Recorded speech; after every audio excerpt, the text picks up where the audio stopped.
在耍什么花样？只剩下一座空房子，连个鬼影都看不见。我看他一定是怕了咱们，找了个龟洞躲起来了。不管怎么样，我就是在这耗了，也要把这龟孙耗出来。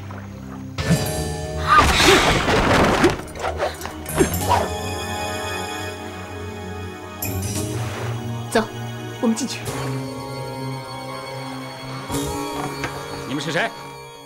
到这里干什么？我是这儿的主人，你说我来这干什么？我倒想问问，你们是谁？到这里来干什么？你是这里的主人。好极了，你是慕容家的小姐。我只不过是个丫鬟，怎么会有福气做小姐呢？阁下是谁，还没有告诉我呢。去请你们家主人出来。我们家少主人出门去了，阁下有什么事情跟我说就行了。在下云州秦家寨寨主姚伯当。久仰久仰。你一个小小的姑娘，久仰我什么？云州秦家寨最出名的武功是五虎断门刀。当年秦公望前辈自创着刀法64招，后人忘了5招，只有59招传了下来。请问姚寨主，你学的是第几招啊？我秦家寨五虎断门刀本有64招，你怎么知道？书上就是这样写的，多半没错吧？缺了的5招是白虎跳剑、一笑风生、简扑自如、雄霸群山。那第5招嘛，便是福相圣师，对不对？本门刀法中有5招是最精要的，已经失传多年，我连这5招的招数都不知道，你这小女子怎么知道？秦家寨五虎断门刀少的那5招，姚寨主贵人事忙，想必已记不起来了。这位姑娘，你跟慕容博老先生如何称呼？慕容老爷是我姑丈，请问阁下尊姓大名？姑娘武学渊源，在下来历，不妨请姑娘猜一猜吧。那你显下身手吧，单凭这几句话，我可猜不出来。不错。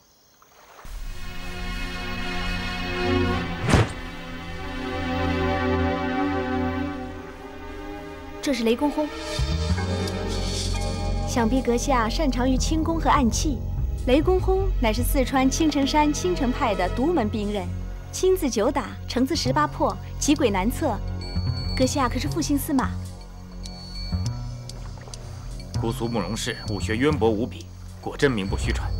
在下司马林，请问姑娘，青字是否真有9打，橙字真有18破？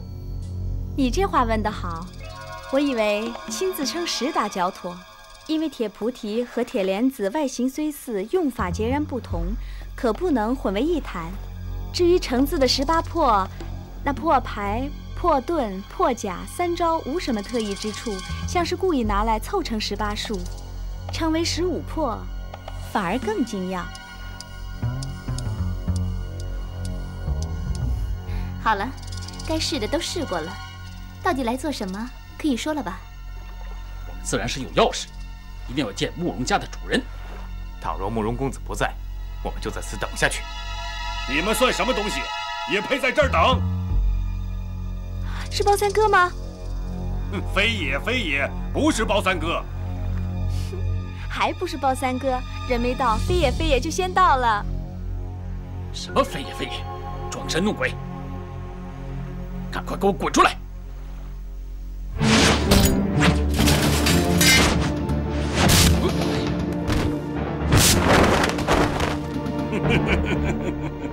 包三哥，你来的真及时。这些家伙擅闯阿朱姐姐家，我们正发愁怎么对付他们呢。青城派司马林，请问先生尊姓大名，也好让我。就凭你们俩，也配来问我的名字？没听见王姑娘说的话吗？这是我阿朱妹妹的庄子，你们凭什么闯进来？姓包的，算你厉害。妖魔自知不是你的对手，但是我今天来是为我师弟之死讨个公道。他到底是不是死在慕容家的手下，还望包先生给个交代。包三先生，我司马林今日到此，不为别的，就想问一句话：我父亲到底是不是慕容家所杀？笑话！就凭你们几块料，也不掂量掂量自己的斤两，也配来质问我包三爷？按理说，三爷我本该把你们一个个剁碎了喂狗，可又怕弄脏了我阿朱妹妹这听香水系的地皮。算了，趁三爷我还没有发火，赶紧乖乖的给我滚蛋，快滚！走，站住！司马懿、姚伯当，你们都给我竖起耳朵听着，不管是你那死鬼老子，还是你的脓包师弟，都不是姑苏慕容家杀的。司马大爷、姚大爷，我姑苏慕容氏与你们素无恩怨。如果是我们杀了你们的人，又怎能留下你们的性命？就是现在，包三哥如果想把你们全杀了，只怕也不是什么难事。因此，定是有小人暗中下手杀人嫁祸。还望各位回去仔细查问清楚吧。怎么着？该说的都说完了，还赖在这儿不识好歹啊！啊，走！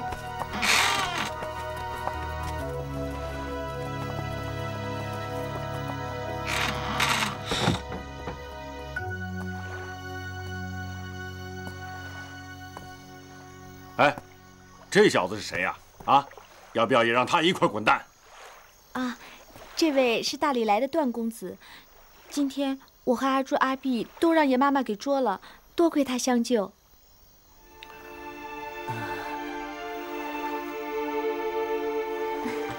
来，我们干了。干！干！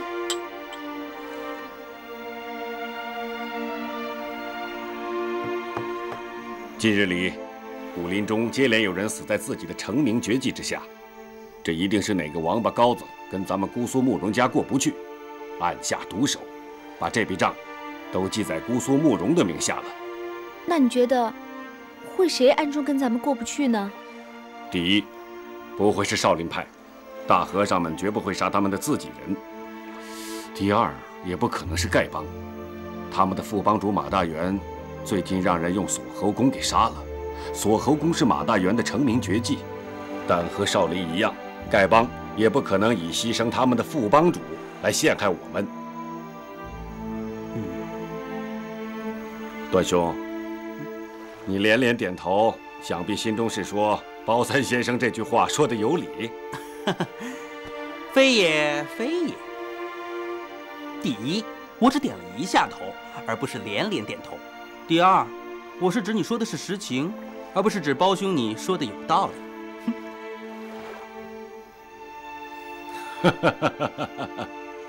你这也算是啊，以彼之道还施彼身吧。怎么，你是不是想投入我姑苏慕容的麾下呀？啊？哦，你是不是看中了我家阿碧小妹子呀？三哥，你又来胡说了，我可没得罪你啊。我接到公子飞鸽传书，丐帮有大批弟子来到江南，多半要跟咱们过不去。风四弟急着打架，抢先赶到无锡跟公子会合去了。我怕丐帮会偷袭这里，所以先回来看看，随后我也要赶去。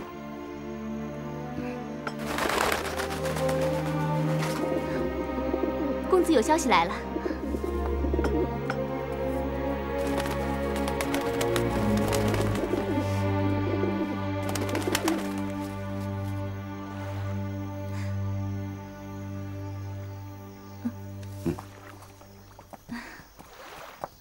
被他抢去了。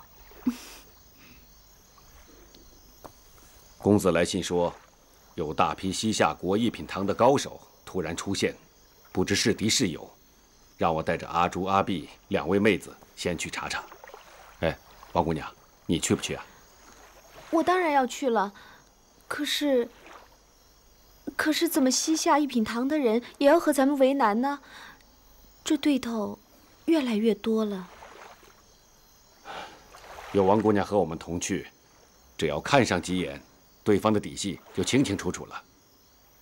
等这件事了结之后，我们就赶赴江南，和公子爷会合。真的？那好啊，那咱们走吧。哎呀，只怕王姑娘和我们同去，下次王夫人见到我，非狠狠骂我一顿不可。嘿，你老坐在这儿，我这说话可有多不痛快啊！姓段的，你这就请便吧。我们在这说话，用不着多上你一双耳朵、一张嘴巴。我们去打架，也用不着你在这儿观战喝彩。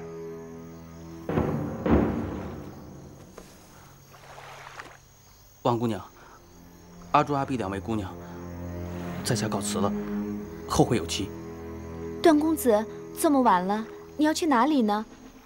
这太湖的水道你又不熟，不如你就在这里借宿一晚，明日再走也不迟嘛。今日走，明日走，反正是都要走的。告辞了。等一下，我让下人送你出湖。不用费心了，你只要借我一条小船，我自己会划出去的。哎，今天来的那个吐蕃和尚不知什么来历，也得查个明白啊。等我们见到表哥以后，一切就清楚了。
哎，客官，您要点什么？随便来2个菜，1壶酒吧。好嘞，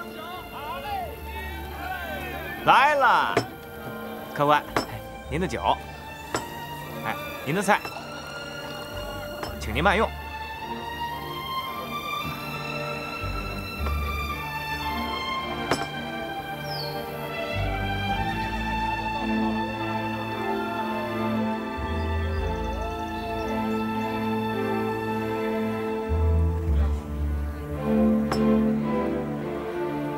小二，哎，那位爷的账算我的。好嘞。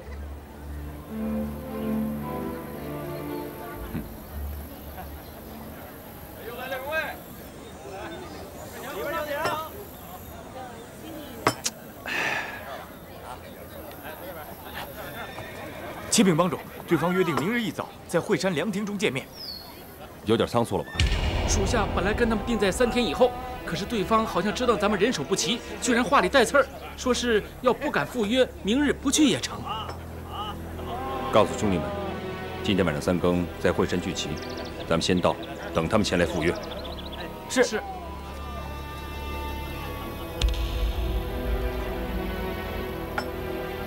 哼！这位朋友，请过来一起喝一杯吧。好啊。不知道兄台尊姓大名？何必明知故问呢？咱们俩先痛痛快快喝他几大碗，等一会儿动起手来，可就没什么交情可讲了。啊，仁兄一定是认错人了，以为我是敌人。不过就痛痛快快这4个字，小弟先敬你一杯。你倒爽快呀！不过你这酒碗小了点儿。酒保，取只大碗，打10斤高粱酒。爷台10斤高粱酒喝得完吗？这位公子请客，不必为他省钱，10斤不够，参来20斤。是。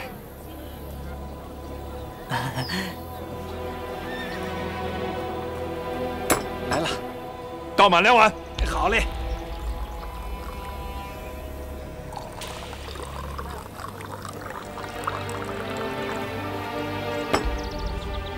咱们先喝上10碗，怎么样？好，小弟舍命陪君子。只是待会儿喝醉了，仁兄莫怪。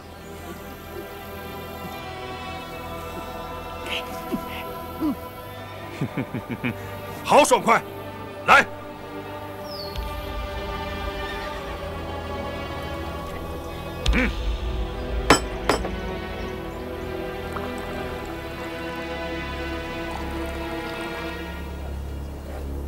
好酒，干！干！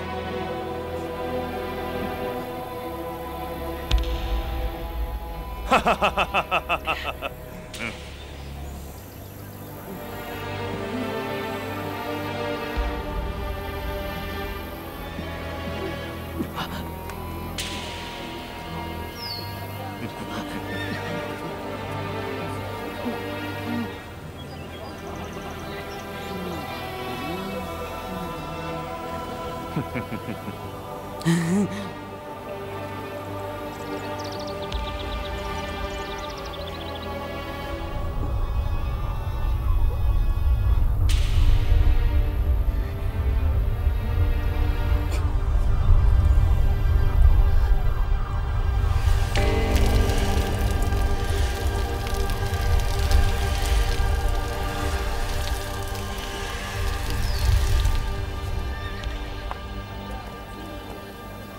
我看你酒量不小嘛，有点意思。来，啊，我这个人呢，酒量是因人而异的，酒逢知己千杯少。我这几天见的人啊，不是扭扭捏捏，就是尖酸刻薄，唯有仁兄称得上男子汉大丈夫。这一碗，小弟敬你。嗯。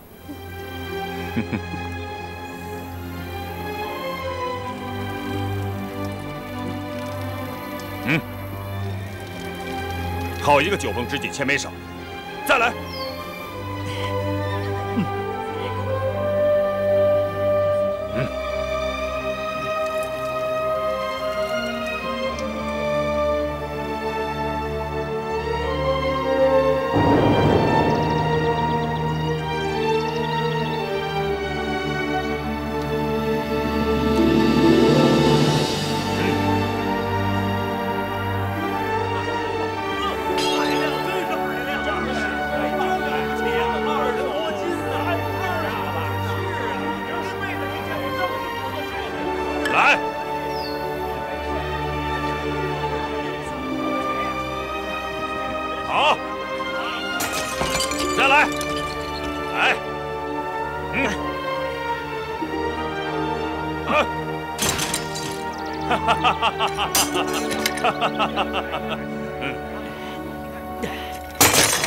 老师，这算一算，我们喝了有40多碗了。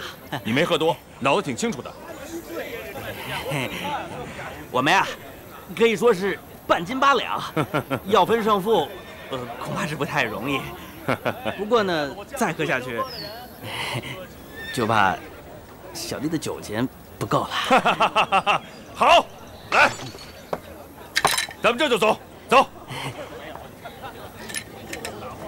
哎呀，多谢客官，多谢客官。哎，这位朋友，咱们比比脚力。好啊，来。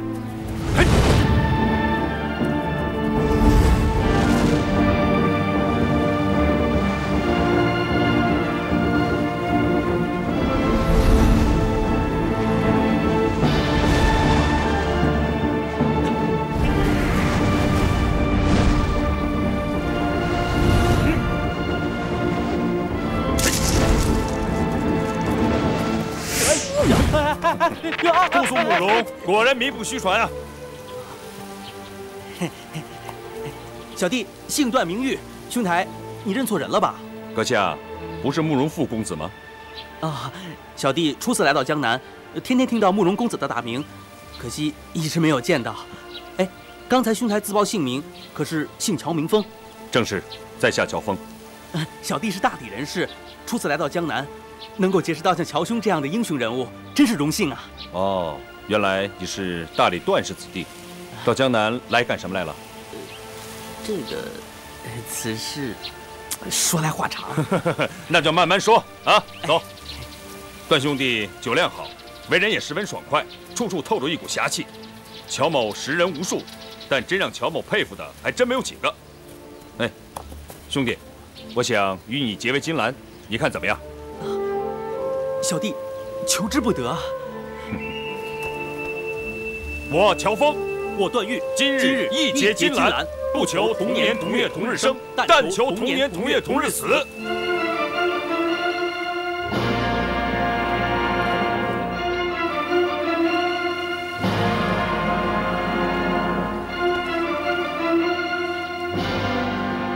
大哥，贤弟，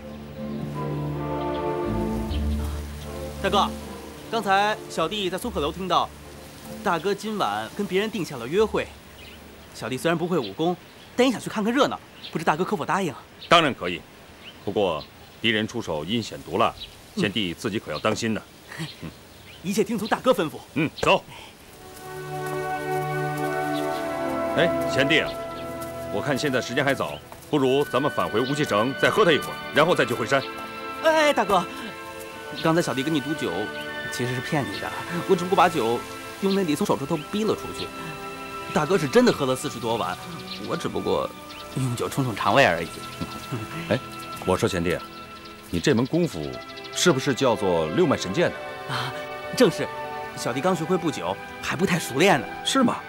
哎，我曾经听我师傅提起过，大理段氏有一门奇功叫做六脉神剑，可以无形剑气伤人，不知道是真是假。这世上真有这种奇功啊？其实这门功夫，除了和大哥赌酒、作弊取巧之外，没有什么太大的用处。哎，上次我被鸠摩智那个吐蕃和尚抓走，就还没有还手的余地呢。天下人对六脉神剑太夸大其词了。哎，大哥，我看酒会伤身，今晚你就别再喝了。贤弟规劝的是，不过兄弟我自小爱喝酒，而且是越喝越有精神。今天大敌当前，我要痛痛快快地喝他一顿，然后跟他们好好的周旋一番。走。启禀帮主，4个点子闯入大义分舵，正在那里捣乱。舵主怕抵挡不住，命属下请大人分舵，派人支援。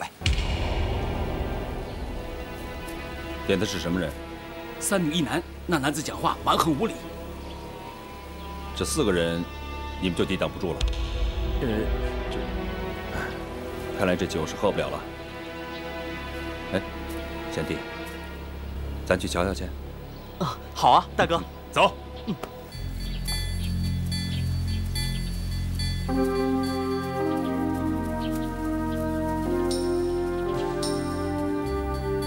白长老，白长老，帮主有急事同长老商议，请长老速去。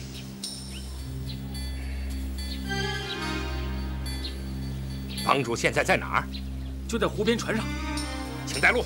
是。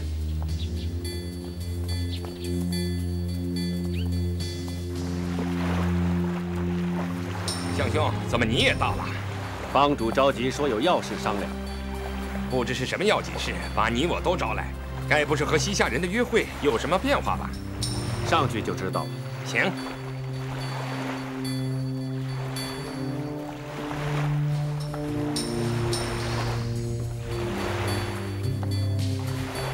2位长老，帮主已经等候多时了，快请上船吧。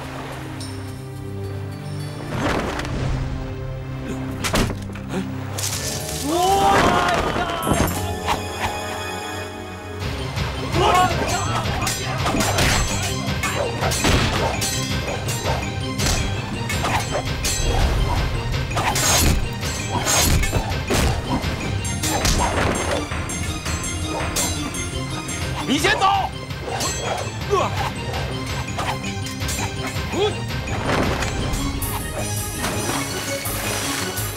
抓住他！抓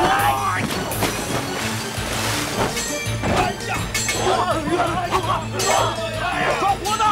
是。别动！别动！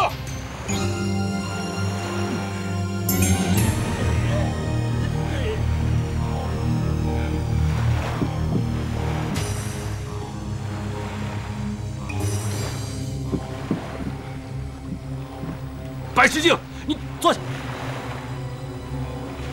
哎呀，2位长老得罪了。今天是丐帮吐故纳新的好日子，为了避免2位做出不明智的事来，只好先委屈2位一下。待会儿卷某亲自向2位赔罪。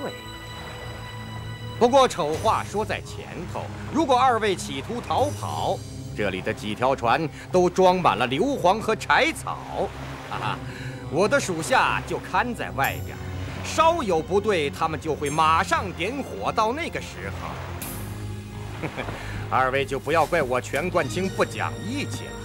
少赔了。小人，放开我！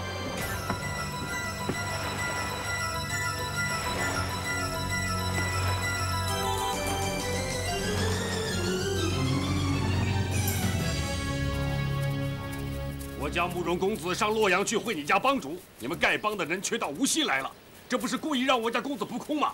这笔账怎么算？慕容公子跟乔帮主事先定了约会吗？定不定都一样，岂有此理！真是岂有此理！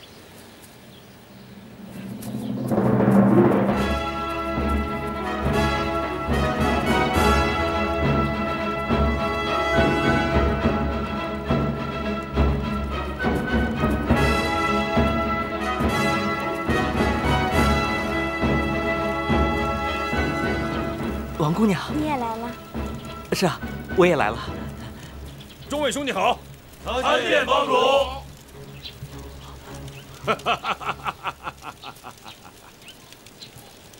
这位就是丐帮的乔帮主吧？兄弟包不同，想必你知道我的名头。原来是包三爷呀！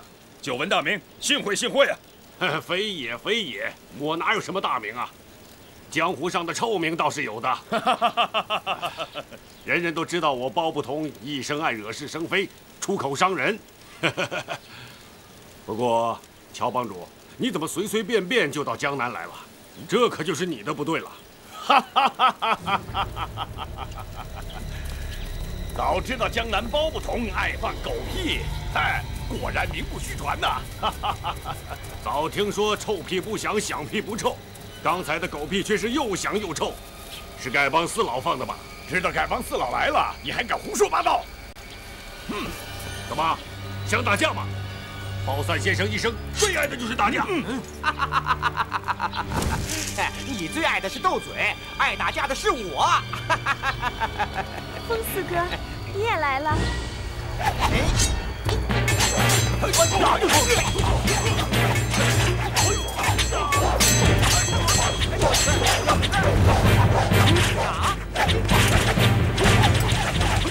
我跟你好好较量较量。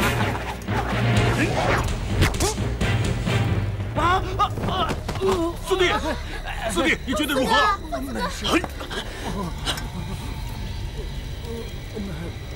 没什么。四弟，四弟。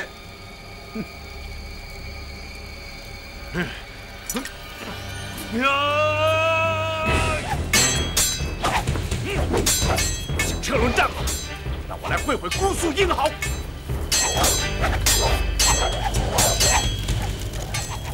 四哥，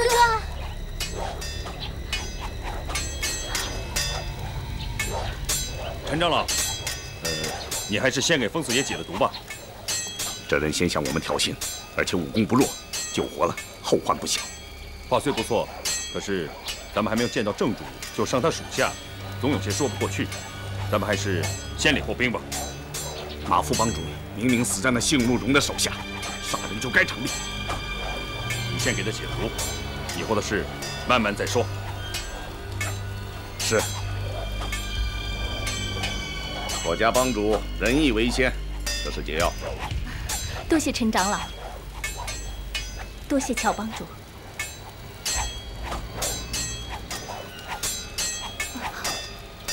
请问长老，这解药该如何用法？吸尽伤口中的毒液之后，把解药敷上。毒液如果没有吸尽，解药敷上去有害无益。多谢。慢！怎么了？女子吸不得。女子怎么了？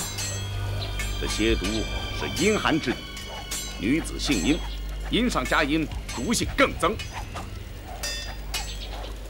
三哥，你快别打了，快来救救四哥！我来替风四爷吸毒。等哥，让我来吧。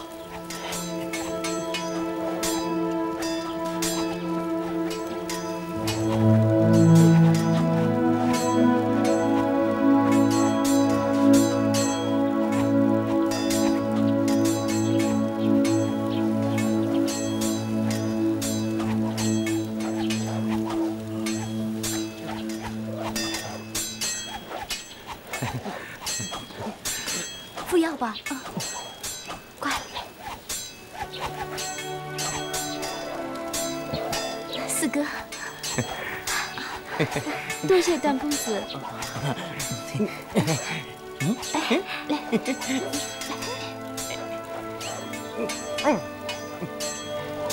多谢公子救命之恩。小事情，不客气，不客气。哎，我的性命在公子是小事，在我可是大事啊！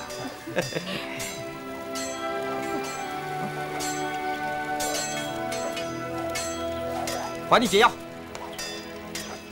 乔帮主仁义过人，不愧为武林中第一大帮的首领，风波恶十分佩服。过奖了。哎，今天我输了，风波恶甘拜下风。等哪天碰见了，咱们再打。今天不和你打了。自当奉陪。姓宋的，我来领教领教阁下的高招。四哥，不要打了，你的体力还没有恢复。有架不打，来呀，妄自为人。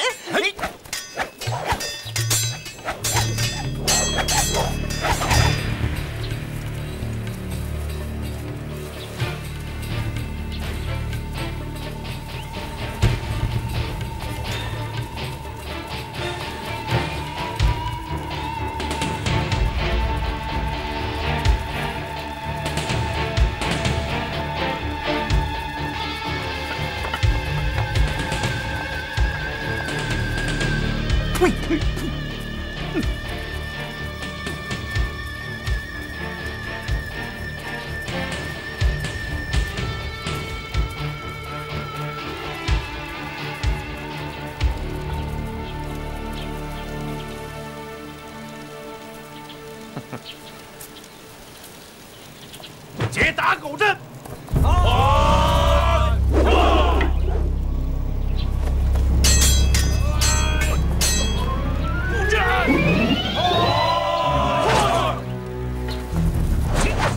布阵。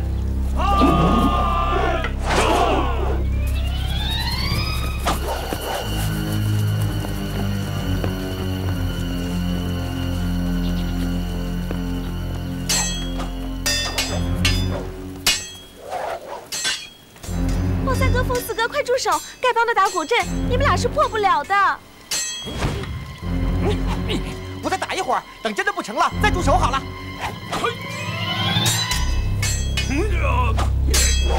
哎呀！放我下来！放我下来！放我下来！放我下来！慢！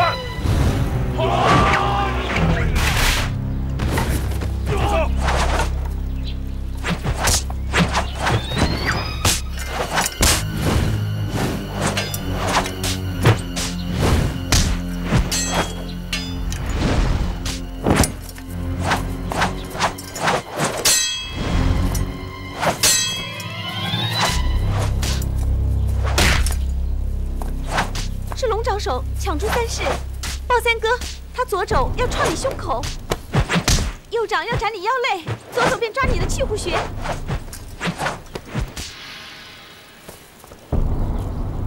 这招叫沛然有雨。好一个沛然有雨！哎呀，王妹妹，你说的不早不迟有什么用啊？你早说片刻，也好让我有个准备啊。他出手太快，我又得想，来不及说呀。咱们今天打输了，丢了咱们燕子屋的脸。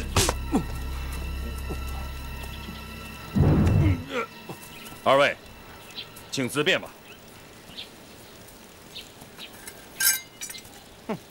乔帮主啊，我武功是不如你啊，不过我刚才输的不太服气呀。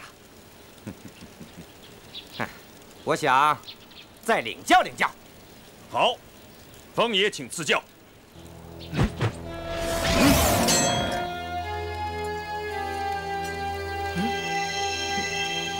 你这是擒龙功吧？世上真的有这种神奇的武功？在下初学乍练，让风爷取下了。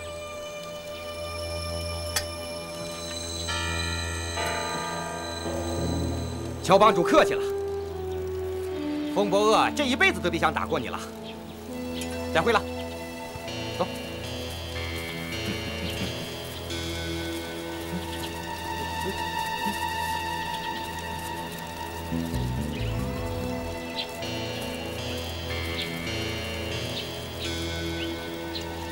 三哥，听说公子爷去了少林寺，那边人多，说不定有架打。我先去撩撩，你们慢慢再来啊！哎，告辞了。走吧，走了。技不如人呐，脸上无光，再练10年吧，又输个精光。哎，不打了。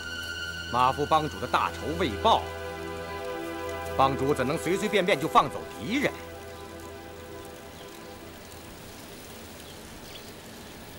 这次我们来到江南，主要是为了马副帮主的大仇而来。可是这几日，我好好静心地想了想，杀害马副帮主的未必就是慕容复。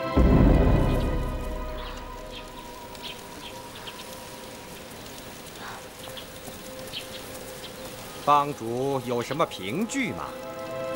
我只是猜测，并没有拿到什么凭据。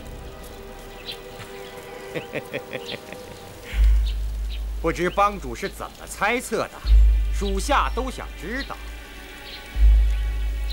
马副帮主是死在自己的绝学锁喉擒拿手之下。当时我就想到了姑苏慕容，以彼之道，还施彼身。我想这世上，除了慕容复以外，再也没有人能使马副帮主死在自己的功夫之下。不错。不过这几天，我好好想了想，里边另有隐情。帮主这么说，是有意开脱吧？传功执法2位长老呢？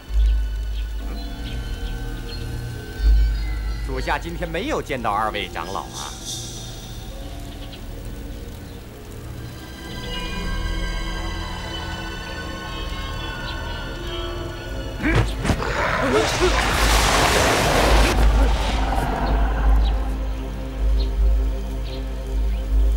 张全祥，你们的舵主怎么没来啊？我不知道。不知道？你是不是已经把他给杀了？没有，白长老他好端端的，他没死。这不关我的事儿，这不是我干的。谁干的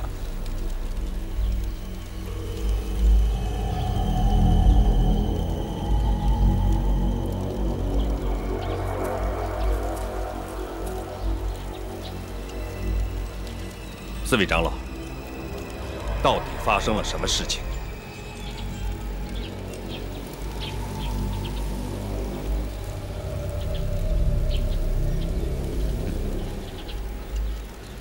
咱帮自我之下，大家都是讲义气的好兄弟。我们在江湖能有今天的地位，不光是靠了。啊，你现在知错了，还来得及。张全祥在。你带人去请执法传功2位长老，按我的吩咐去做，可以减轻你的罪责。其他个人站在原地，没有我的命令，不准乱动。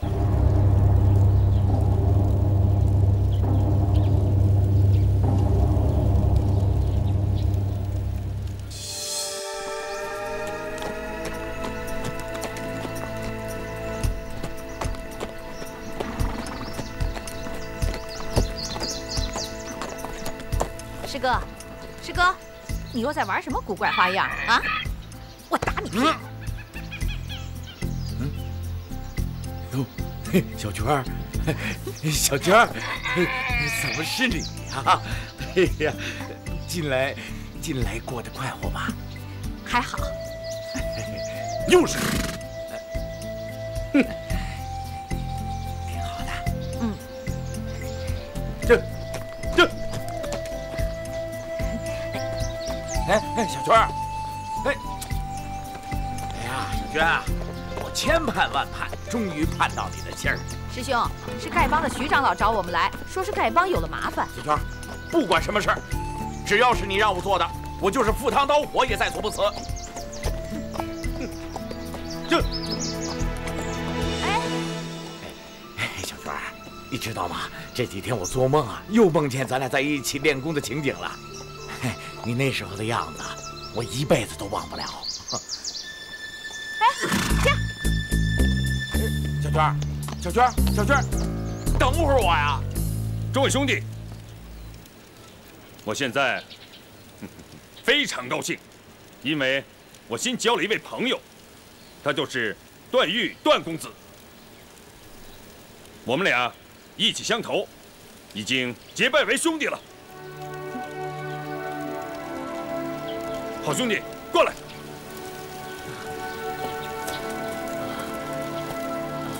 我给你介绍一下我们丐帮中的重要人物。宋长老，宋长老在我们丐帮中可是人人敬重啊！哎，他使得道士铁剪，在驰骋江湖之时，兄弟，你还没有出世呢。久仰久仰，宋长老老当益壮，晚生有礼了。哎，西长老是我们丐帮中的外家高手，10多年前，你哥哥常跟他请教武功。西长老与我可是半师半友，情深意重。刚才看到西长老武功果然了得，佩服佩服。惭愧，鬼头大刀吴长老，吴长老。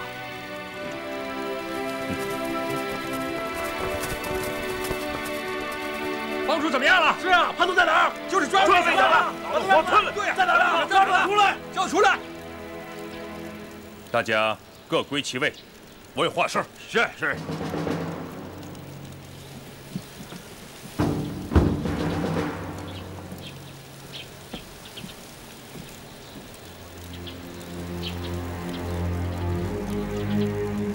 宋西陈吴4位长老，你们派人把我们关在太湖中的小船之上，到底是什么意思？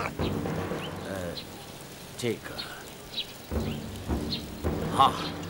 咱们是多年来同生死共患难的好兄弟，自然没有什么恶意了。白执法瞧在老哥哥我的脸上，就别太介意了。把多年的兄弟关在火窟里，宋长老，这也算没什么恶意吗？这个嘛，全冠清，大家都是一家人，向来亲如兄弟，你怎么可以这么蛮来呢？今后大家还怎么见面？哼！你骗我上船说是帮主召唤，假传帮主号令，你知罪吗？弟子职位低微，怎敢欺骗白长老？都是。是你们舵主钱冠清吩咐的，是不是？钱冠清让你假传帮主号令骗我上船，你知不知道这号令是假的？丐帮弟子个个都是敢作敢为的硬汉，大丈夫有胆子做事，怎么没有胆子承认？对，白长老说的是。我向您传达帮主号令，明知是假的，其中的原因，属下不敢说。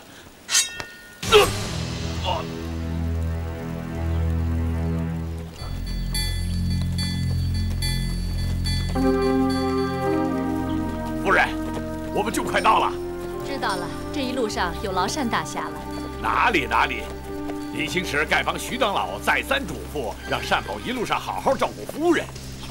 更何况这关系到丐帮的名声和武林的公义，单某自当尽心尽力啊！多谢了。这。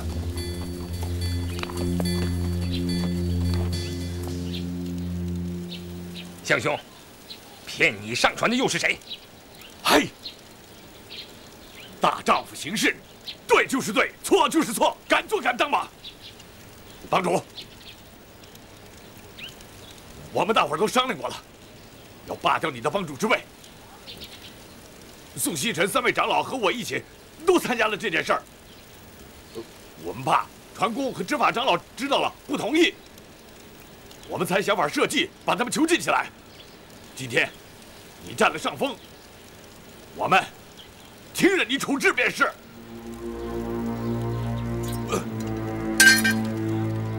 我吴长风在丐帮30多年，谁都知道我不是那种贪生怕死的小人。宋希辰、吴4位长老背叛帮主，违反帮规第1条。执法弟子将4长老拔了。是。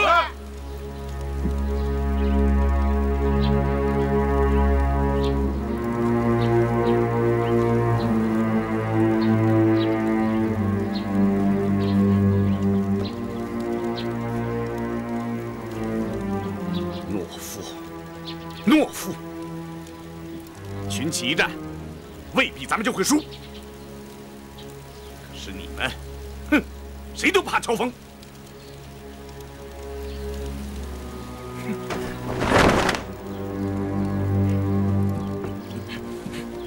众位弟兄，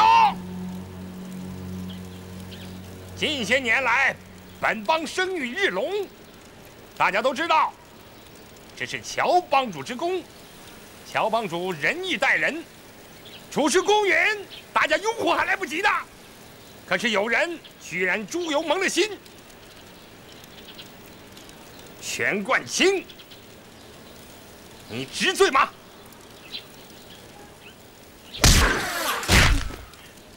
全冠清全舵主，我乔峰到底做了什么对不起众兄弟的事情？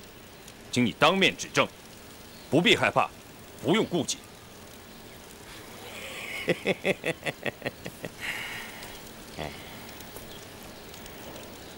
对不起众兄弟的事，你现在虽然还没有做，可不久就要做了。胡说八道！乔帮主为人处事光明磊落，你只凭一些道听途说的流言就造谣惑众，背叛帮主。全冠清，你自行了断吧。白长老，不必心急，让全舵主从头到尾详详细细的说个明白。连宋长老、西长老全都反对我，哼，人无完人呢。我乔峰到底做错了什么？请众兄弟指出来。帮主，我想杀你，是我不对。待会儿我把自己这颗头割下来给你便是。既然帮主有令，全冠清，你说吧。马副帮主被人所害，我相信是出于乔峰之使。啊！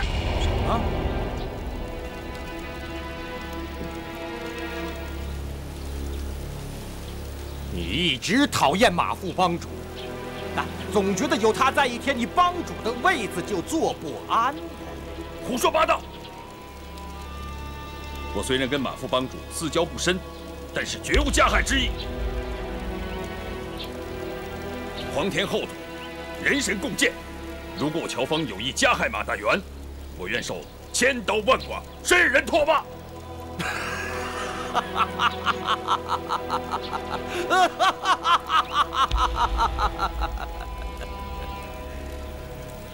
咱们到姑苏来找慕容复报仇，为什么你一而再、再而三的与敌人勾结？这3个人是慕容复的家人眷属，你加以庇护；那个人是慕容复的朋友，你却和他结为兄弟。非也，非也！我从来都没有见过慕容公子，这3位姑娘也不是慕容公子的眷属。非也，非也！包不同，是慕容复手下金风庄庄主一阵风风波恶，是慕容复手下玄霜庄庄主，要不是你乔峰解围，他们早就被我们杀了。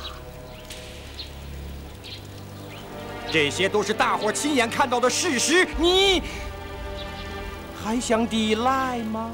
不错，我是庇护了这3位姑娘，那是因为我顾及到丐帮数百年来的名声。我不愿天下英雄戳着我们的脊梁骨说，丐帮合力欺负3个弱女子。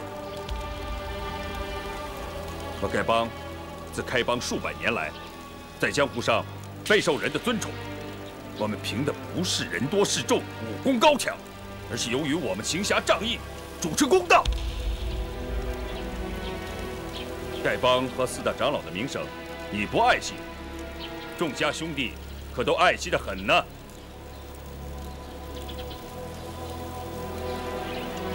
帮主，全冠清这种混账，不必跟他多费口舌，按帮规处死吧。全冠清能够挑唆这么多人谋反，我想肯定还有更重要的原因。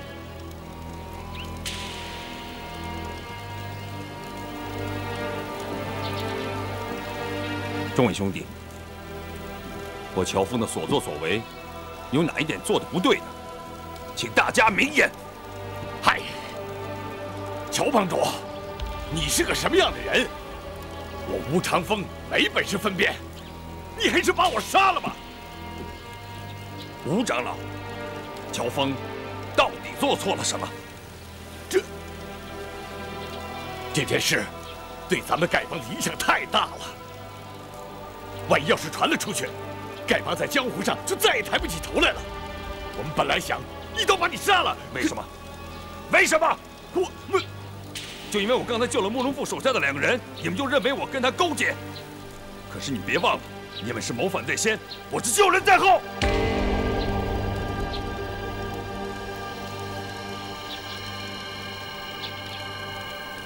众家兄弟，我在来无锡的路上碰见了一位好汉。哎，你让开！你让开！你先让开！你先让开！你让开！你让开！好，咱们已经耗了1个时辰了，就是再耗2个时辰，我还是不让。你只要不嫌我担的这担粪臭啊，咱们就这么耗着。好，好，你肩上压着粪担，只要你不怕累，嘿，咱们今天就在这儿耗着。嘿嘿。你，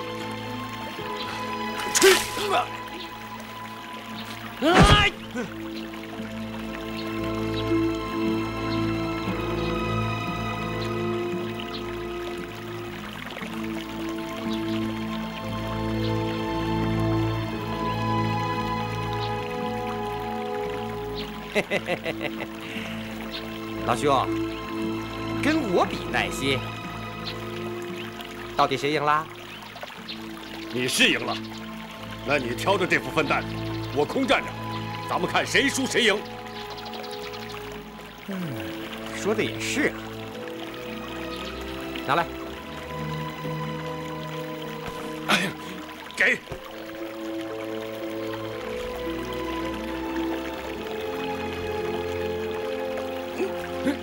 这是干什么？我就这么拖着，不换手，咱们在这儿耗着。谁要是输了，谁就把这担大粪全喝下去。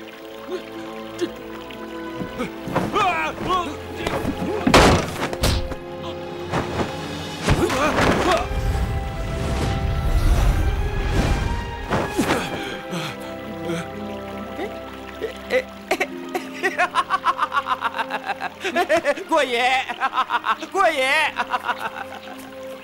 这个人身上背泼大粪，要杀这个乡下人，举手之劳。可是他并不持计逞强。这件事是我亲眼所见，你们说，这个人算不算是一条好汉子？不错，是条好汉。可惜帮主没问他姓名，否则也好让大伙知道，江南武林之中有这么一号人物。陈长老，这位朋友刚才和你交过手，手背上还被你的毒血所伤。是风波恶。不错，陈长老，咱们丐帮自居为天下第1大帮派，你又是帮中如此重要的人物，身份、名声跟那个江南武人风波恶不可同日而语。风波恶都可以在受辱之余不伤及无辜，我们丐帮的高手能被他比下去吗？帮主，教训的是我陈孤燕，知错了。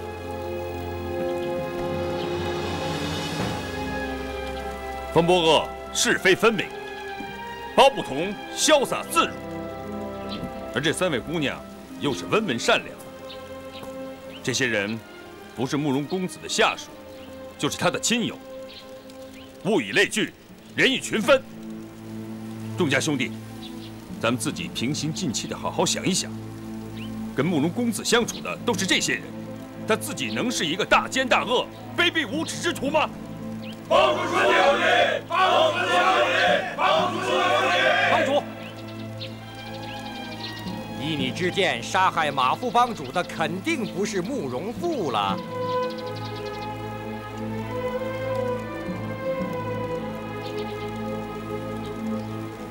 凶手究竟是谁？现在还没有眉目。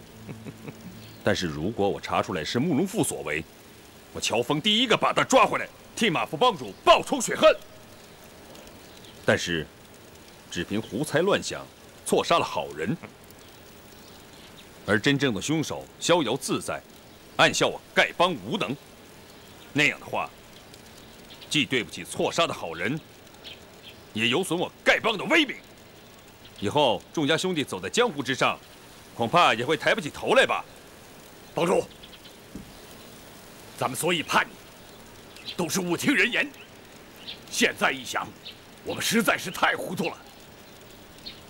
白长老，你请法刀来，按照班规，我们自行了断便是。执法弟子，请本帮法刀。是。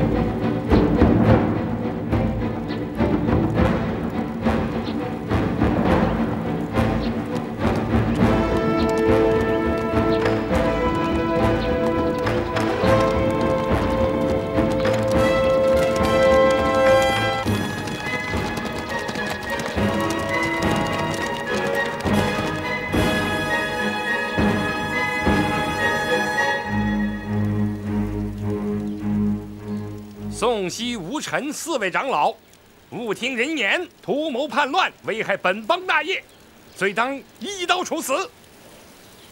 大治分舵舵主全冠清，造谣惑众，鼓动内乱，罪当9刀处死。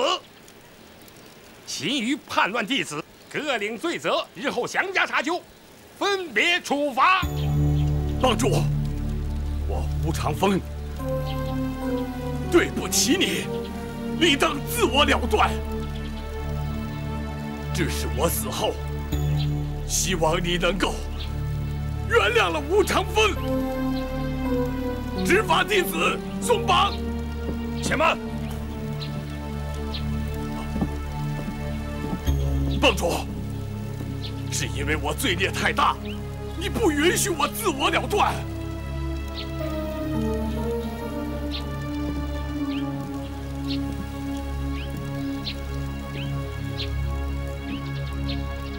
15年前，契丹人入侵我雁门关，宋长老得到消息以后，日夜兼程，不吃不喝，赶报军情。他累得身受内伤，口吐鲜血，最终大灭契丹狗贼。这是有功于国的大事。执法长老，宋长老功劳甚大，望你能体察，许他将功赎罪。帮主，待宋长老求情，所说本也有理，但本帮有帮规，叛帮大罪绝不可赦，纵有大功，亦不能赎。帮主，你的求情与帮规不合，咱们不能坏了规矩。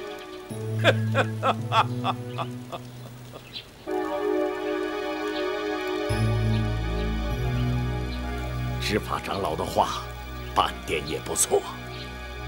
咱们既然身居长老之位，哪一个没有一些汗马功劳？倘若人人都追论旧功，那就什么罪行都可以犯了。帮主，请你准许我自行了断。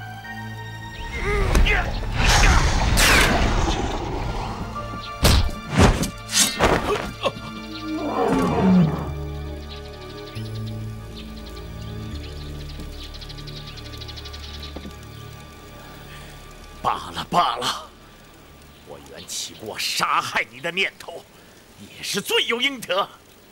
你下手吧。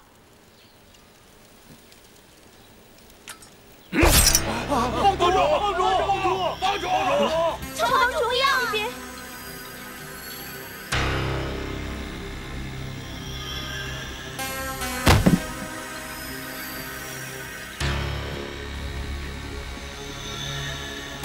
白长老，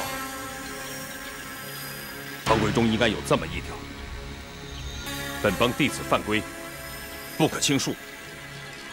帮主倘若要愈加宽恕，须流其血，以洗他人之罪孽，是不是？帮规是有这么一条，但帮主，你自流鲜血洗他人之罪，需想想是否值得。只要不违背祖宗的遗法，那就好了。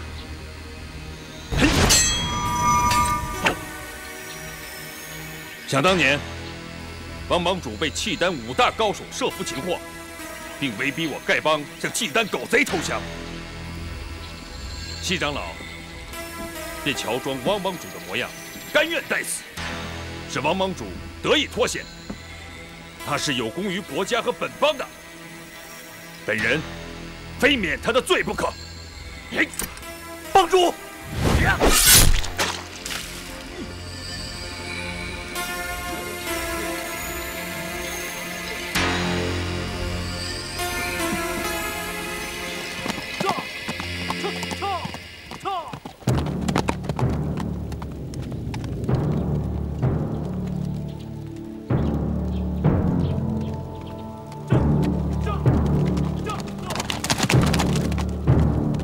帮主，我跟你没什么交情，平时得罪你的地方太多，不敢要你流血赎命。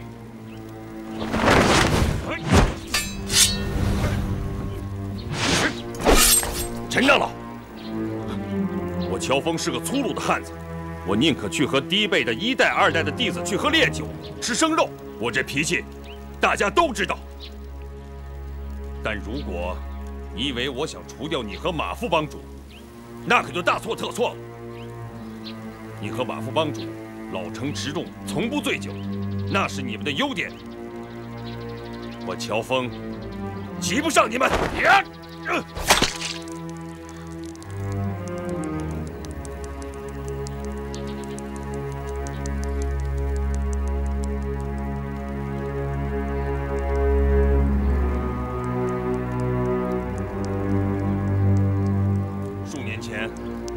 契丹国大举入侵，但是他们军中的大将接连暴毙，最后无功而返，大宋国免除了一场灾难。去刺杀契丹国副元帅耶律布鲁的，正是我们的陈长老。陈孤雁惭愧，深谢帮主大恩大德。吴长老，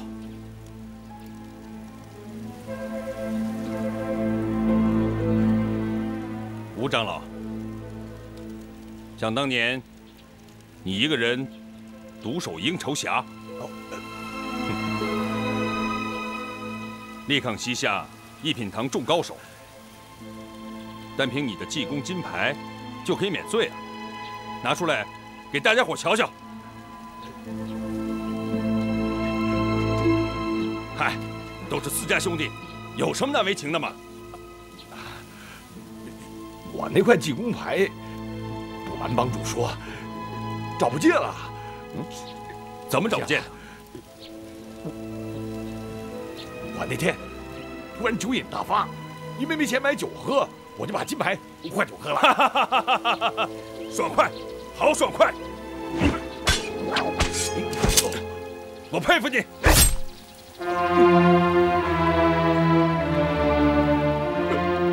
帮主啊，你大仁大义，吴长风这条命，今后就交给你了。谁再说什么，我也再不会相信了。帮主，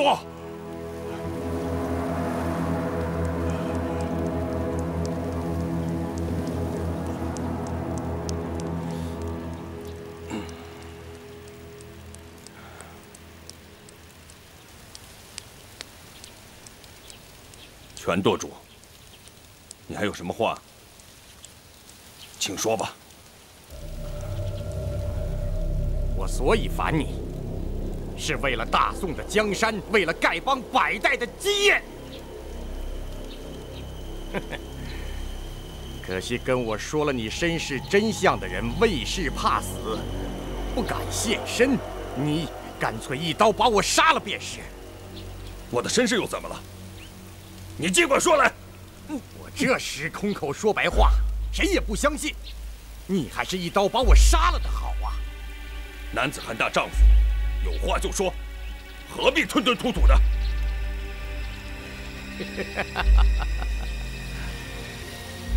不错，姓乔的，痛痛快快的一刀把我杀了，免得我活在这个世上，还要眼看着丐帮落入胡人之手，大宋的锦绣江山被你断送给夷狄。丐帮怎么会落入胡人之手？我又怎么会断送大宋的江山？你给我明明白白的说清楚！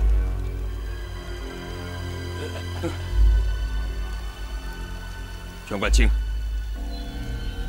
你说你知道我身世的真相，又说此事有关丐帮的安危、江山的设计，可是你始终不愿意把事情的真相说出来。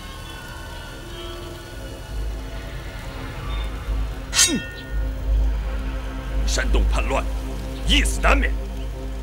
不过，我要把你的人头暂时留下来，等我查明了事情的真相，我再亲手杀了你。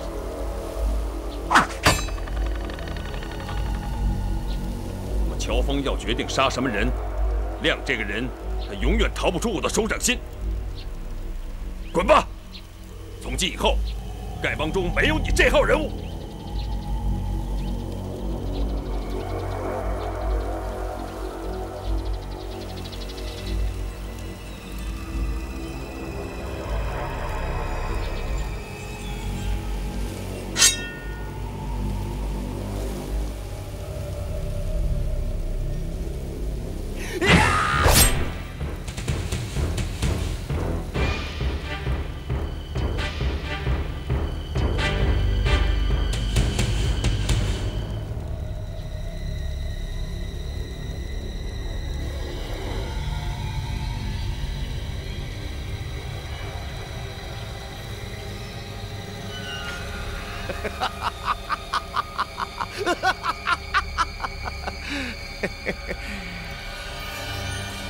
乔峰，你好泰然自若呀！难道你自己真的不知？我知道什么？乔峰，你可真会装啊！要不，你怎么会当上丐帮帮主？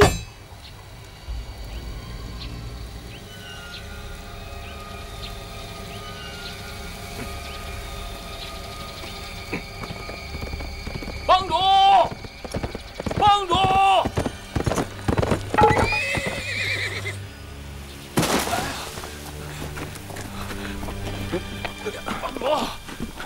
帮主，紧急军情！哎，快来人，马上抬下去救治，一定要给我救活！是。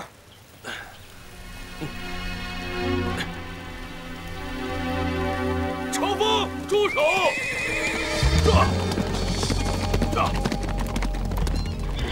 乔峰，这消息你不能看。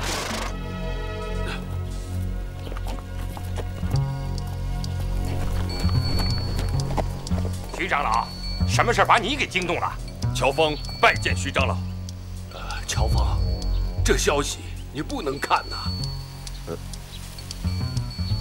这，把它给我。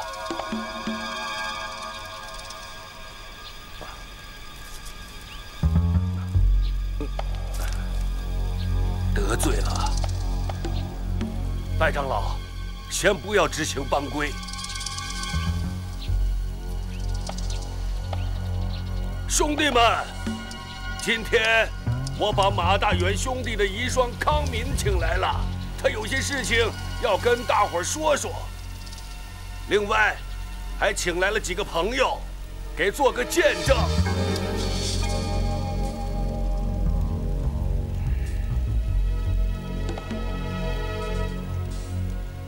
如果事关重大，大伙可以等一等。当然事关重大呀。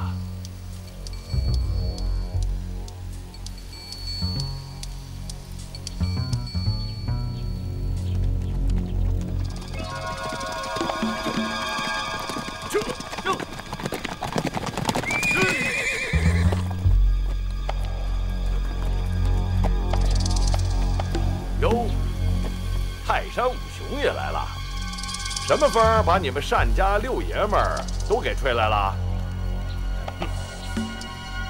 乔帮主，单某不请自到，多有打扰。乔峰不知道单老前辈前来，有失远迎，还请恕罪啊。有请夫人。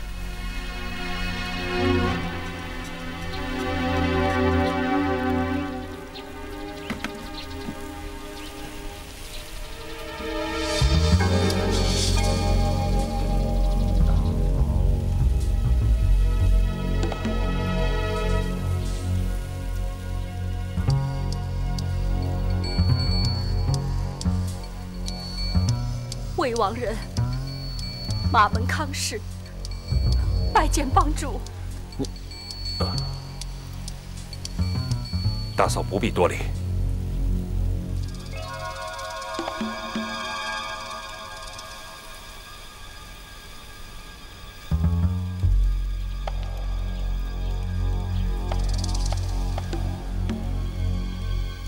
我丈夫不幸惨死，多谢帮主和众位叔伯料理丧事。 魏王人在此多谢大家了。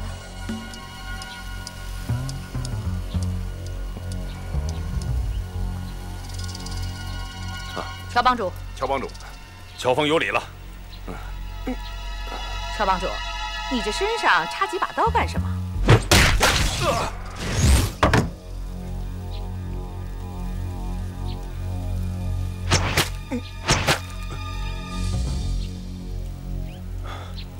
乔帮主，谁胆子这么大，竟敢用刀子伤你呀？是我自己刺的。干嘛自己刺自己啊？难道不挨刀子，你身上就不舒服？是我练功的时候不小心刺的，多谢谭公的灵药。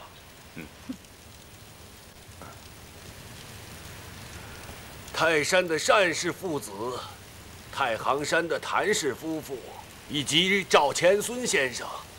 今天亲临本邦，毕邦是十分的感谢呀。马夫人，你还是从头说吧。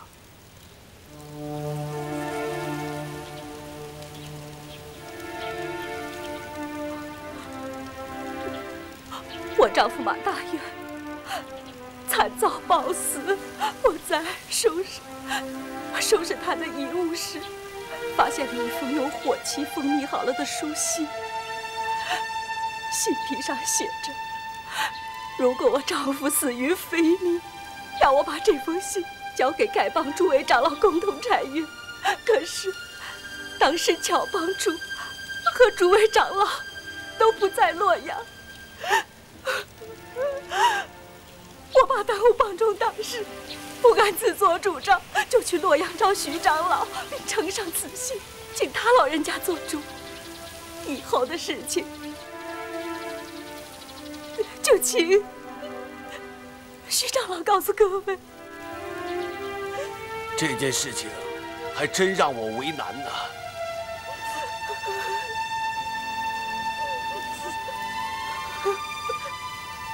你们看。 这就是马大元兄弟的遗书啊！这信上的字确实是他写的。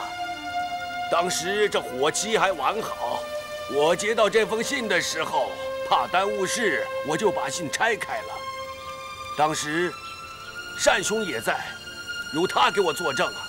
是的，是我亲眼所见，他拆开这封信的。可是。 这封信上的字，却不是马大元写的。实际上，这是另外一个人写给本帮汪帮主的。我和单正兄看信看到信尾署名的时候，我就感到特别的意外呀。单老兄，这可就是你的不对了。这是人家丐帮的书信，你怎么能偷着看呢？我只见到信尾的署名，没看信的内容。嘿嘿嘿，偷1000两黄金的是贼，偷1文钱的也是贼。偷看10眼是偷看，偷看1眼也是偷看。偷看别人的书信，那可就是小人呐。既然是小人，那就该杀。怎么着？你们干什么？我师哥说的话就没错过。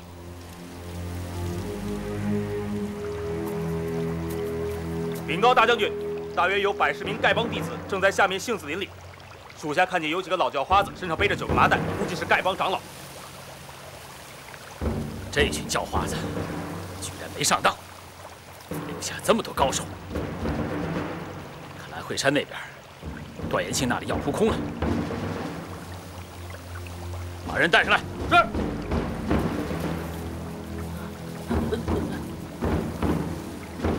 老实告诉我，这片树林里边，你们丐帮到底有多少人？我只知道帮主让我们分舵的人在杏子林里等候，别的就什么都不知道了。那你们丐帮一共有几位长老？一共6位。是不是他们全都到这儿来了？我真的不知道，帮中长老的行踪只有7代以上的弟子才知道。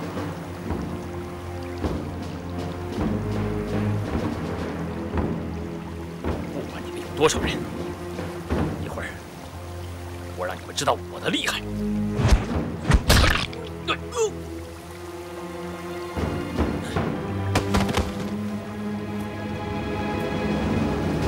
写这封信的到底是谁？我现在确实是不方便说呀。可是这件事情关系到我们丐帮的兴衰和气运呐，更关系到一位英雄的名声和性命，所以我徐某不敢贸然行事。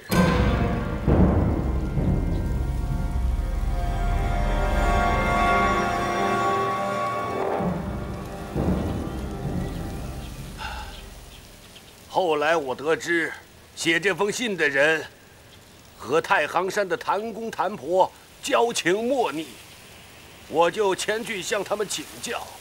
谭婆把一切跟我说得明明白白。可是这件事情，我实在是不想说呀。谭婆后来告诉我，她有一位师兄，曾亲身经历过这件事情。他就是赵钱孙兄弟。你不守妇道！赵钱孙兄弟，请你当众说一句，这封信上写的是真的还是假的？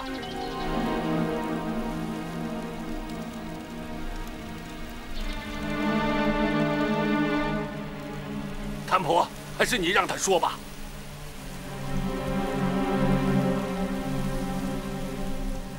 师哥，当年在雁门关外那场血战，你跟大伙说说吧。这雁门关外的事，我怎么能知道啊？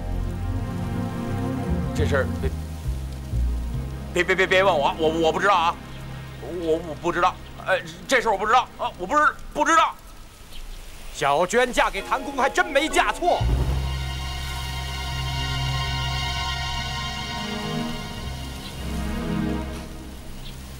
谁说的？谁说的？站出来！我说的。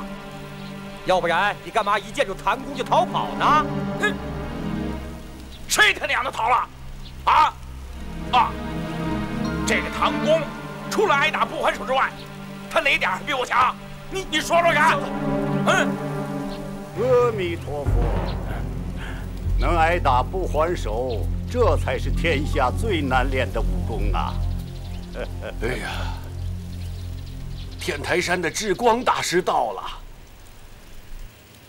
哎呀，30年不见，大师依然这样健朗啊！武功不如对方，挨打不还手已经是挺难的了。如果武功胜过对方，还能挨打不还手，更是难上加难呐。是这个道理啊！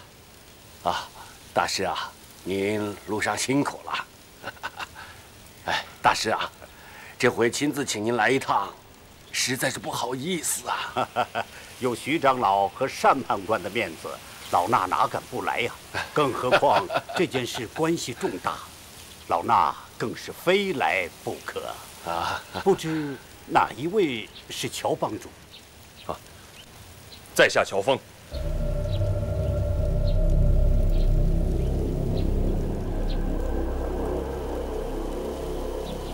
当年雁门关外的大战，智光大和尚也有份儿，还是您来说吧。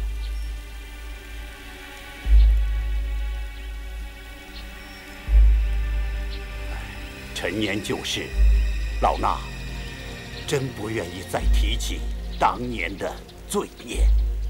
智光大师啊，现在丐帮正处在生死存亡的关键时刻，只有您老人家才能说清楚这件事啊！好吧，且由老衲从头说起。30年前，丐帮汪帮主突然把我们叫去，要我们大家商量一件重要的事情。当时武林中一个很有名的人物也在场，他告诉我们，契丹人要派一名绝顶高手秘密潜入少林，目的是要把少林寺中所有的武功图谱偷回辽国，让辽兵人人练习。当时宋辽两国交战多年，双方势均力敌，僵持不下。可一旦少林的武功流到辽国，辽军人人习武，过不了几年，天下还有谁是他们的对手？到那时，我大宋就会亡国灭种。所以，我们决定立刻启程，在雁门关外截杀此人，绝不能让他踏进中原一步。乔帮主，如果是你，当时会怎么做？智光大师，如果今天还有契丹狗贼胆敢进犯，我乔峰就亲自率领本帮兄弟，星夜赶去阻截。这么说，我们当年在雁门关狙击辽人，乔帮主认为是做对了。如果我乔峰早生30年，我会和各位同去雁门关的。当时我们跟随带头大哥赶赴雁门关，带头大哥武功卓绝，在武林中又地位尊崇，因此大伙儿推他带头，一切奉他的号令行事。我们先遇到一队辽兵，轻而易举就消灭了他们。但随后的那一场血战，我们一行15人，多数死在那个契丹高人手下，只有我等少数人侥幸生还。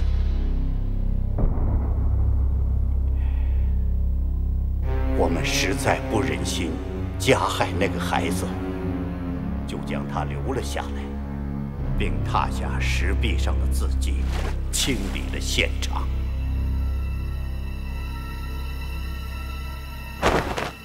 我们本以为殉难的兄弟共有12人，可尸体却只有11具，其中1具尸骸活了过来，自行走了，至今仍然是行尸走肉。那便是我赵千孙了。后来我们找了一个牛马贩子，请他帮我们翻译从岩石上踏下来的辽文。这就是我译的内容啊。大哥，看来我们冤枉了他们，罪孽，罪孽呀！那些字写的是什么呀？为什么对不起他们？那对契丹夫妇为什么死的冤枉？不是我不肯说，而是如果石壁上的字迹属实，那我们的所作所为实在是大错特错了。我之光在武林中只是个无名小卒，做错了事不算什么，而带头大哥和汪帮主他们在武林中却是威望甚高啊。何况汪帮主已经现世，我不能说出有损他二位名声的话来。诸位，请恕我不能明言。那后来那孩子呢？我们把那孩子交给了少室山下的一对农人夫妇，托他们抚养，并嘱咐他们永远不要告诉孩子真相。你已经猜到了，我也不用瞒你。那农人姓乔，叫乔三槐。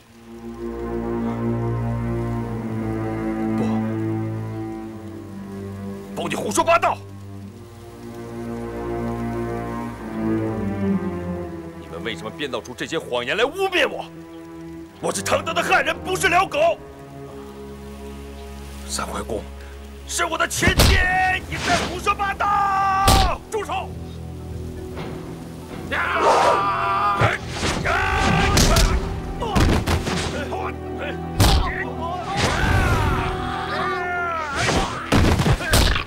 乔帮主，有话好说，你与我们单家无冤无仇，请你放了我的儿子。乔帮主，智光大师在江湖上可是受敬仰的，你千万不能伤害他呀！不错，我跟你们单家无冤无仇。智光大师的为人，我也很敬仰。你们要夺走我的帮主之位，乔峰根本就不稀罕。但是你们为什么要编出这些谎言来污蔑我？我乔峰到底做错了什么？你们非要置我于死地啊！可笑啊，可笑！汉人不一定就高人一等，契丹人也不是猪狗不如。明明是契丹人，却硬要冒充是汉人，连自己的祖宗都不认了，你还配成什么男子汉大丈夫？还敢说我是契丹人？我只知道那个契丹武士的容貌身材跟你一模一样。哼！这一仗吓得我赵钱孙魂飞魄散，心肝俱裂。就再隔100年，我也记得。智光大师抱走那契丹婴儿，也是我亲眼所见。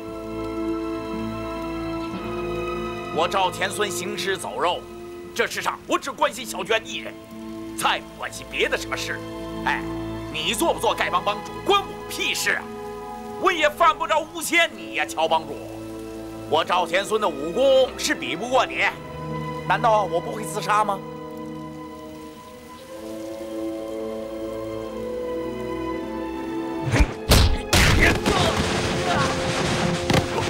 孩子，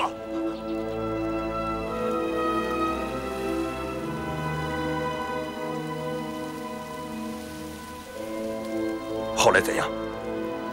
后来的事，你已经知道了。你长到7岁之时，在少室山中砍柴，遇到野狼。一位名叫玄苦的少林高僧，将你救了下来，杀死恶狼，给你治伤。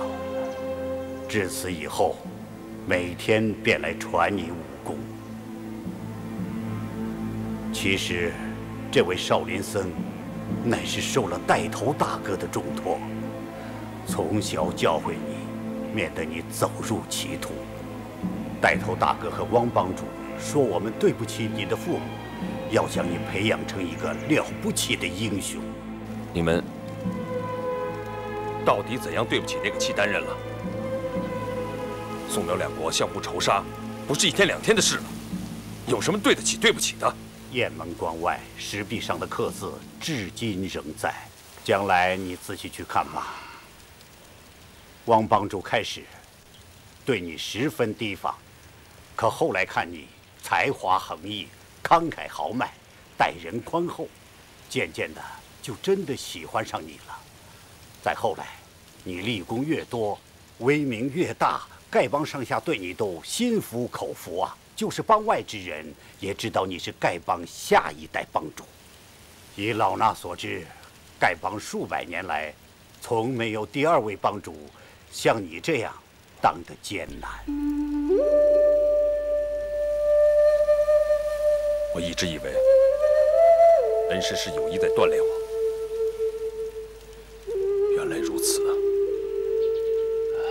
感谢智光大师说清了当年的往事啊。乔峰，这就是当年带头大哥写给汪帮主的那封信。他在信里一再劝阻，不能把帮主大位传给乔峰。这封信，你看看吧。让我先瞧瞧是不是原信。不错，正是带头大哥的手迹。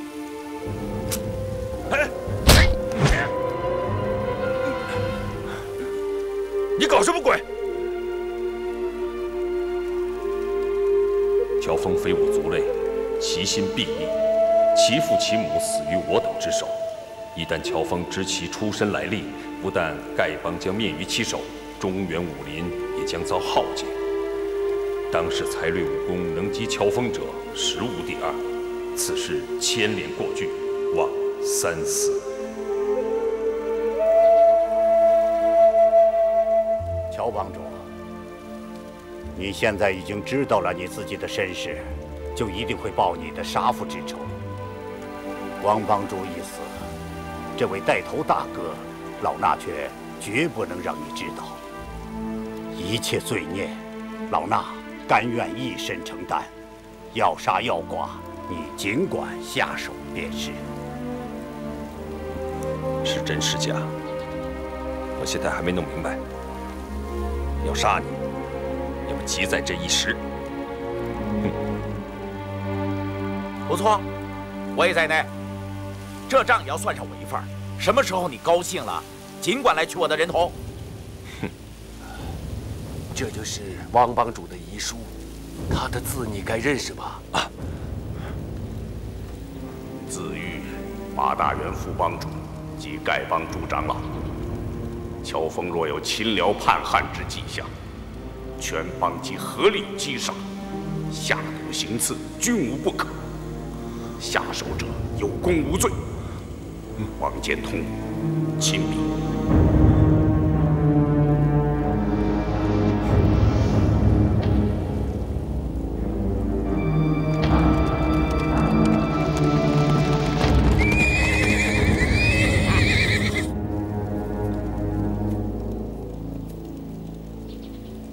你是因为知道我的身世才想烦我的，对不对？不错。四大长老是听信了你的话才想杀我的，对不对？可惜他们缩手缩脚，拿不定主意。事到临头，谁也不敢动手。一会儿，所有的人到树林周围埋伏，一听到我的暗号，就向里面放飞速清风。记住了，一定要看好风向。是。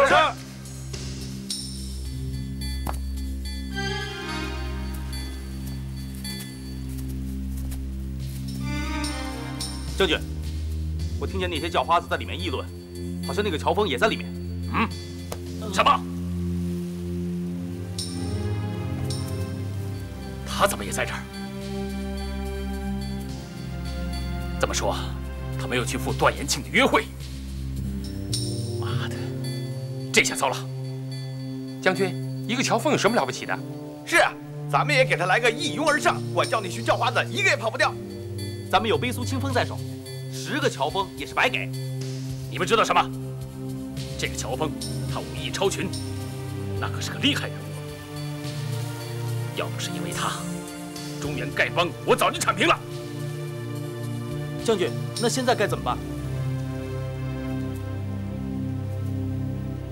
这样，你悄悄过去，给我好好打探一下。一打探到消息，马上回来告诉我。是。其余人员按兵不动，就地藏好。是。千万不能出声。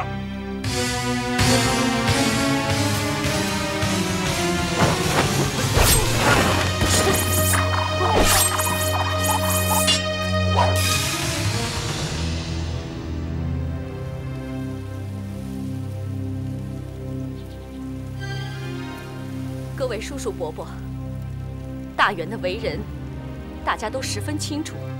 他生前在江湖上并没有什么仇家，这次他惨遭杀害，这里我想应该另有隐情。我看或许是因为先夫手中掌握了什么人致命的东西，一定是有人怕他泄露了机密，对己不利，才要杀他灭口的。你在怀疑我？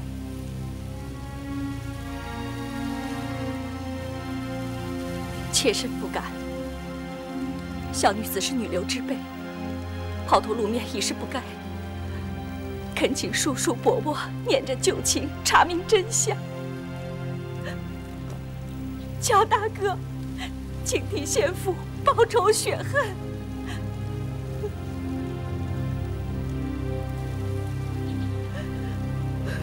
马夫人，请起吧。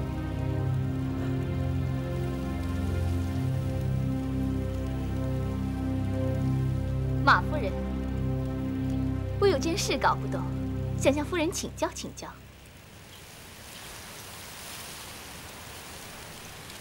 姑娘有什么话要问我？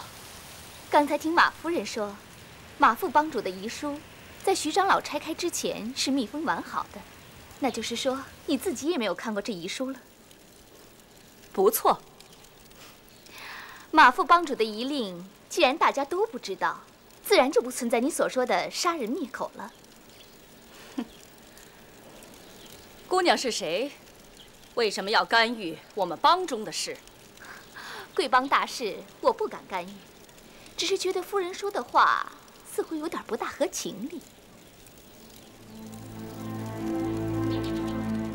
白长老，那位姑娘的话确实有道理。开始我也觉得这件事不大合情理，但是我想起了另外一件事。就在大元被害的前一天晚上，有人来我家偷东西。偷什么东西？伤着人没有？还好，人倒是没有伤着。那人用迷香把我和2名仆人熏倒，将家中里里外外彻底的搜查了一遍，偷去了10来两银子。可是第2天我就接到了先父遇难的消息，便没有心思再去理会这件事。现在想来，幸好先父把这封信藏得很隐蔽，才没有被那个人拿走，这实属幸运呐。小毛贼偷10几两银子，实属寻常啊。哼，这位小姑娘说的一点不错啊。可是后来我在我家窗口墙角下捡到了一样东西，才知道这件事情并不那么简单。是什么东西啊？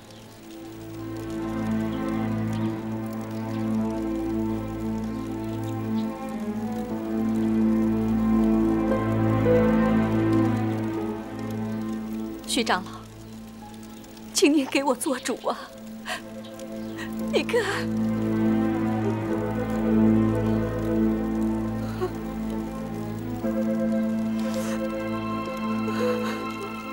朔雪飘飘，开雁门；平沙立乱，卷蓬根。功名齿迹琴声树，只展楼兰报国恩。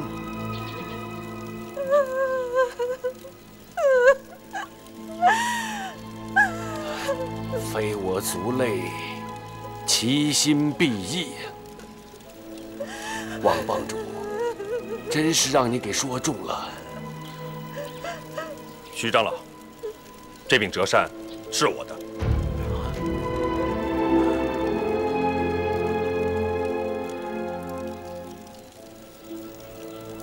王帮主生前一直把我当成心腹，这一命之事，我却毫不知情啊。徐长老，王帮主不跟您说，是为您好。为什么？徐长老，你想，在我们丐帮中，只有马大元知道这件事情，他就惨遭毒手。如果你当年也知道了这件事情的话，只怕……好，各位，还有什么要说的吗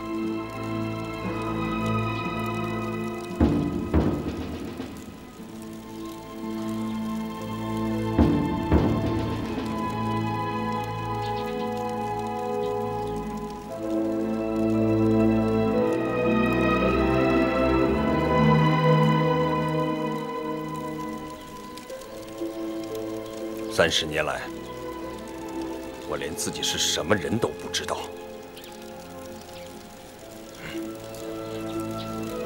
虽然今天有这么多前辈前来作证，但是我还是要自己来查明真相。如果被我查出来有人故意设计陷害我，无论你走到天涯海角，我乔峰一定要给你讨个明白。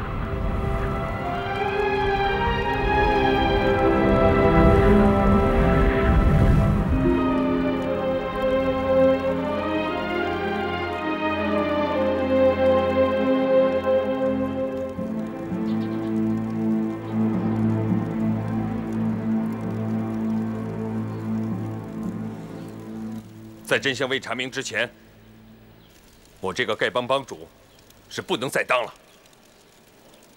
乔峰现在就退位。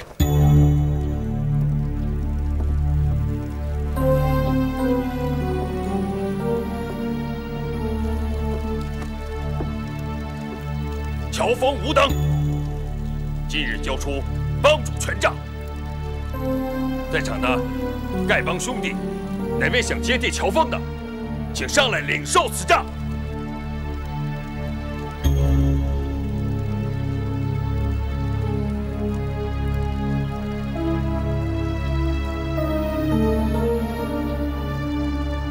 徐长老，传功执法2位长老。这个打狗棒，请3位共同保管。日后定了帮主，再由3位长老传授吧。看起来只有这样了。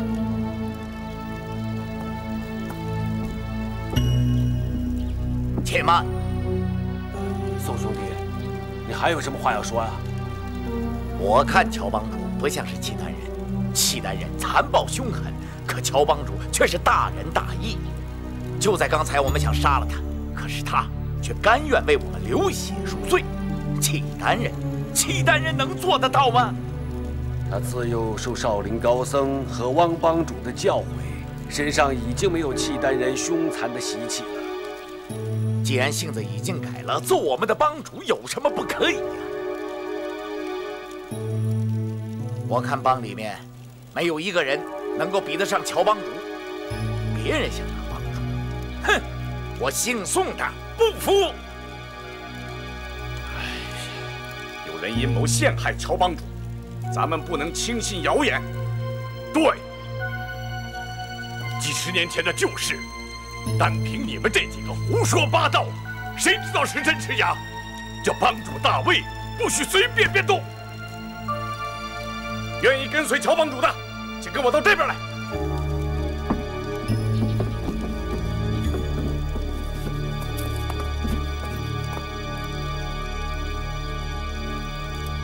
诸位兄弟。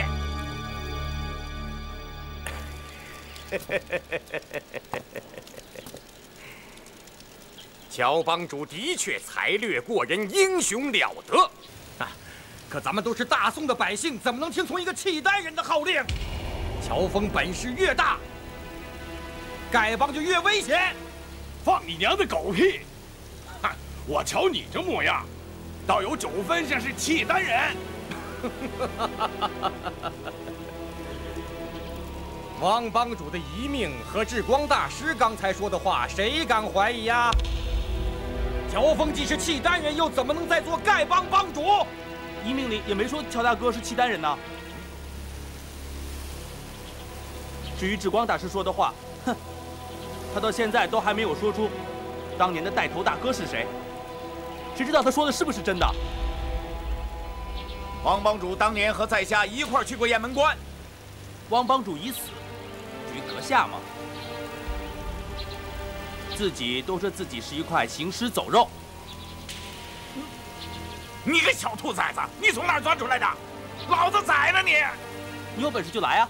你，是啊，契丹人可能吧？会求公道，谁没求我们的帮主啊？不会吧？都是契丹人，话不能这么说啊！如果他真是契丹人，大家都不要求了。我能证明乔峰是契丹人。乔峰，你胸前是不是刺着一个狼头？你敢不敢亮出来让大家看看？这有何不敢？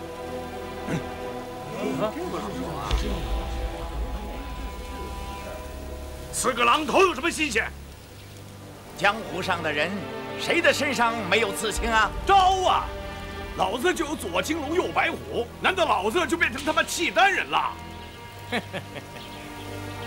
江湖豪杰身上刺青的确实不少，可你们见过刺狼头的吗？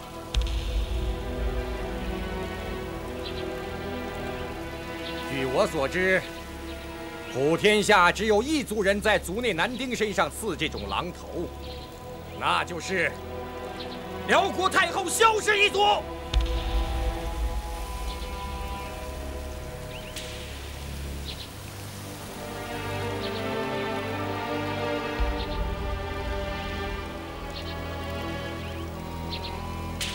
丐帮弟子都是精忠报国的好汉，有谁甘愿做异族的奴隶走狗？对，说的对，说的对，回来，回来，你给我回来，我宰了你！兄弟们，兄弟们，丐帮兄弟们住手！听我一言，丐帮帮主，我是不能再当了。乔帮主，宋长老，不必多说了。在我临走的时候，我有一句话：从此以后，谁再向自家兄弟动手的，就是本帮的大罪人。如果有人杀了本帮的兄弟呢？杀人偿命。那样就好。马副帮主是被谁害死的？还有我的折扇到底是被谁偷的？我会查个水落石出。马夫人，以我乔峰的身手，别说你府上只有几个女流之辈，就是皇宫内院在千军万马之中，我乔峰想取回什么东西，也不会空手而还的，更谈不上留下什么一丝毛发。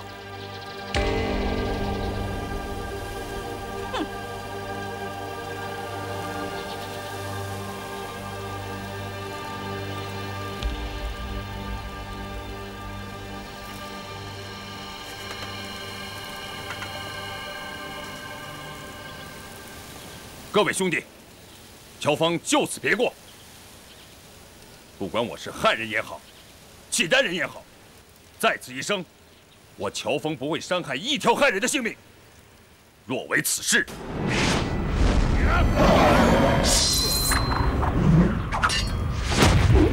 犹如此刀。得罪了。